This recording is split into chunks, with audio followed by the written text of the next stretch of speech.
പുന്നപ്ര തെക്ക് പഞ്ചായത്ത് വയോജനങ്ങൾക്ക് കട്ടിലുകൾ വിതരണം ചെയ്തു. 111 ഗുണഭോക്താക്കൾക്കാണ് കട്ടിലുകൾ നൽകിയത്. വിതരണോദ്ഘാടനം എച്ച് എം എൽ എ നിർവഹിച്ചു. പുന്നപ്ര തെക്ക് പഞ്ചായത്ത് വയോജനങ്ങൾക്ക് കട്ടിലുകൾ വിതരണം ചെയ്തു. 111 പേർക്ക് 4,80,000 രൂപയുടെ കട്ടിലുകളാണ് വിതരണം ചെയ്തത്. എച്ച് എം എൽ എ വിതരണോദ്ഘാടനം നിർവഹിച്ചു.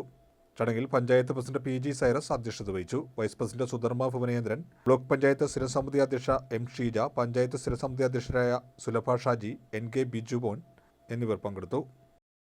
നമ്മുടെ രക്ഷകർത്താക്കളായിരിക്കുന്ന ഇപ്പോൾ വയോജനങ്ങളെന്ന് പേരിട്ട് പറയുന്ന നമ്മുടെ ഓരോ രക്ഷകർത്താക്കൾക്കും കൂടി ഭാഗമാകുന്ന ഏത് സഹായം, ഏത് പദ്ധതി നടപ്പാക്കാൻ പറ്റുമെന്ന് ആലോചിക്കാൻ കഴിയുന്നു എന്നുള്ളതാണ്. മുതിർന്നവർ മുതൽ ഏറ്റവും താഴെ കൊച്ചു കുട്ടികൾ വരെയുള്ള ആപാലവൃദ്ധം ജനങ്ങളുടെയും കാര്യങ്ങൾ പരിഗണിക്കാൻ അവർക്ക് സഹായകരമായ പദ്ധതി ആവിഷ്കരിച്ച് നടപ്പാക്കാൻ പരിശ്രമിക്കുന്ന ഒരു പഞ്ചായത്താണ് പുന്നപ്ര സൗത്ത് ഗ്രാമപഞ്ചായത്ത്. ഈ പഞ്ചായത്തിലെ എല്ലാ സ്കൂളുകളിലെയും കുഞ്ഞുങ്ങൾക്ക് 1 ടേബിൾ 1 ചെയർ പദ്ധതി നടപ്പാക്കി സംസ്ഥാനത്തിനാകെ ശ്രദ്ധയിലേക്ക് ആ പദ്ധതി മാറി.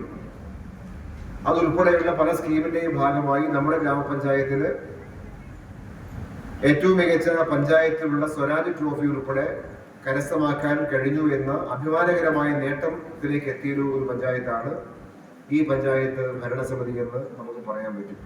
അതൊരു ചെറിയ നേട്ടമല്ല ആ അവാർഡ് എന്ന് പറയുന്നത്. നമ്മുടെ നിയോജക മണ്ഡലത്തിലെ ഒരു പഞ്ചായത്തിനും നേടാൻ കഴിയാത്ത ഒരു നേട്ടമാണ്. ഇക്കൊല്ലമെന്നല്ല, കഴിഞ്ഞ കൊല്ലമെന്നല്ല, ഇതുവരേക്കുമുള്ള ചരിത്രത്തിൽ ഈ മണ്ഡലത്തിലെ ഒരു ഗ്രാമപഞ്ചായത്തിനും സംസ്ഥാന സർക്കാർ ഏർപ്പെടുത്തിയിട്ടുള്ള ഈ സ്വരാജ് ട്രോഫി കരസ്ഥമാക്കാൻ പറ്റിയിട്ടില്ല. പക്ഷെ ഇപ്പോഴത്തെ സൈറസ് നേതൃത്വം കൊടുക്കുന്ന, സുധർമ്മ ഉൾപ്പെടെ ഇവരെല്ലാം നേതൃത്വം കൊടുക്കുന്ന ഈ പഞ്ചായത്ത് ഭരണസമിതിക്ക് അത് നേടാൻ കഴിഞ്ഞത് എല്ലാവരും കൂടി ചേർന്ന ടീമായൊരു വർക്കിന്റെ ഭാഗമായി സംഭവിച്ച നേട്ടമാണ്.